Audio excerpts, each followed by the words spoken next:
Hi friends, എല്ലാവരും സുഖമായിരിക്കുന്നെന്ന് വിശ്വസിക്കുന്നു. നമ്മുടെ ഇന്നത്തെ സ്പെഷ്യൽ മാമ്പഴ പുളിശ്ശേരിയാണ് കേട്ടോ. ഫ്രഷ് ആയിട്ട് തന്നെ ഉഷ്ണനും ഏട്ടൻ്റെ ഫ്രണ്ട്സ് കൂടിയിട്ട് മരത്തുനിന്ന് പറിച്ചെടുത്തിട്ട് കൊണ്ട് തന്നാണ് ഇപ്പോൾ.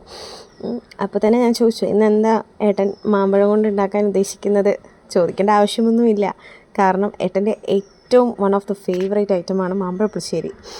അപ്പോൾ അതുകൊണ്ട് തന്നെ ഇന്ന് അത് തന്നെ പ്രിപ്പയർ ചെയ്യണമെന്ന് വിചാരിച്ചു. അതുപോലെ തന്നെ ഇതുവരെ എൻ്റെ വീഡിയോ സബ്സ്ക്രൈബ് ചെയ്യാത്തവർ സബ്സ്ക്രൈബ് ചെയ്യാനും ലൈക്ക് ചെയ്യാനും ബെല്ലൈക്കൺ അമർത്താനും മറക്കണ്ട കേട്ടോ.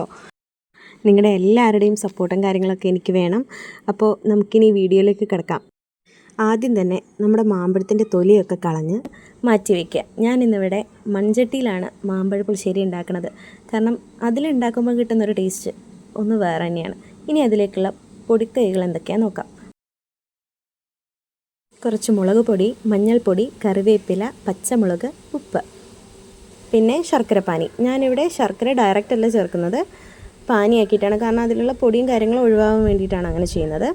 അതിനുശേഷം പാകത്തിനുള്ള വെള്ളം ഒഴിച്ച് നമ്മളിത് അടുപ്പിൽ വെച്ച് തിളപ്പിച്ചെടുക്കുക. നന്നായിട്ട് വേവണം കേട്ടോ. അതായത് മാമ്പഴത്തിലുള്ള ആ നീരൊക്കെ ഇറങ്ങി അത്രയും സ്വാദിഷ്ടമാവണം എന്നുണ്ടെങ്കിൽ മാമ്പഴമൊക്കെ നന്നായി വെന്ത് കുറുകി വരണം. ഇനി നമുക്ക് ഇതിലേക്ക് വേണ്ട അരപ്പ് റെഡിയാക്കിയെടുക്കാം. ആദ്യം തന്നെ കുറച്ച് തേങ്ങ നന്നായി ചിരകിയെടുക്കുക. ഞാൻ ഇതിലേക്ക് ഏറെ മാമ്പഴം എടുത്തതുകൊണ്ട് തന്നെ ഒരു തേങ്ങയ്ക്ക് അടുപ്പിച്ച് തന്നെ തേങ്ങ എടുത്തിട്ടുണ്ട് കേട്ടോ. ഇതിലേക്ക് നമുക്ക് കുറച്ച് മഞ്ഞൾപ്പൊടി, കുറച്ച് ജീരകം, വെള്ളവും കൂടി ഒഴിച്ച് നന്നായിട്ട് മിക്സിയിൽ അരച്ചെടുക്കുക. ഈ മാമ്പഴ പുളിശ്ശേരി തന്നെ സീസൺ ടൈം ആകുമ്പോൾ ഒരുപാട് പല പല വെറൈറ്റീസിൽ നമുക്ക് കിട്ടും അല്ലേ, പല പല പേരിലും പല പല രൂപത്തിലും. പക്ഷെ നമ്മുടെ നാടൻ മാമ്പഴം വെച്ച് മാമ്പഴ പുളിശ്ശേരി ഉണ്ടാക്കുമ്പോൾ ഉള്ളൊരു ടേസ്റ്റ് ഒന്ന് വേറെ തന്നെയാണ്. അതാ ഇവിടെ മാമ്പഴമൊക്കെ നന്നായി തിളച്ച് കുറുകി വരുന്നുണ്ട് കേട്ടോ. ഇനിയാണ് നമുക്ക് അരപ്പ് ചേർത്ത് കൊടുക്കേണ്ടത്. നമ്മളപ്പോൾ അരച്ച് വെച്ചിരിക്കുന്ന അരപ്പ് ഇതിലേക്ക് ഒഴിച്ചു കൊടുക്കാം. എന്നിട്ട് നന്നായി ഇളക്കി കൊടുക്കുക. എല്ലാ സൈഡിലേക്കും അരപ്പ് ചെല്ലുന്ന പോലെ തന്നെ ഇളക്കി കൊടുക്കണം. ഇനി നമുക്ക് ഇത് കുറച്ച് നേരം തിളയ്ക്കാനായിട്ട് വിടാം. നല്ലപോലെ തിളച്ച് ഒന്ന് കുറുകി അതിൻ്റെ പാകത്തിന് വരുമ്പോൾ നല്ല സ്മെല്ലൊക്കെ വരും. ആ സമയത്തേക്ക് നമുക്ക് കുറച്ച് തൈരെടുത്ത് തവി കൊണ്ട് തന്നെ നമ്മളൊന്ന് ഉടച്ച് എടുത്തിട്ടുള്ളതാണ്.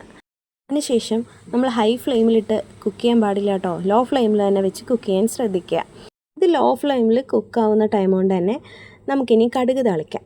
അതിനായിട്ട് ഞാനിവിടെ ചെറിയുള്ളി, കറിവേപ്പില, വറ്റൽമുളക് എടുത്തു വെച്ചിട്ടുണ്ട്. ഇനി നമുക്ക് ചെറിയൊരു പാൻ വെച്ചിട്ട് അതിലേക്ക് കുറച്ച് വെളിച്ചെണ്ണ ഒഴിച്ച് കടുക് പൊട്ടിച്ചെടുക്കാം. കടുകൊക്കെ നന്നായി പൊട്ടി വന്നിട്ടുണ്ട്.